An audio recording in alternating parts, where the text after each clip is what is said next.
How to switch to creator account on Instagram. Hey everyone, welcome back to our channel. In this video I will guide you through the steps on how you can switch to creator account on Instagram, so make sure to watch the video till the end. If you would like to switch to your creator account on Instagram, all you have to do is go ahead and first of all make sure to launch the Instagram application here.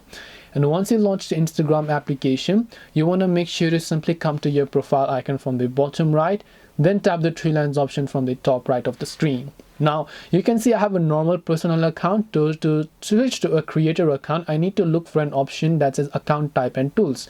So tap on account type and tools, tap on switch to professional account, and then just tap on continue option here.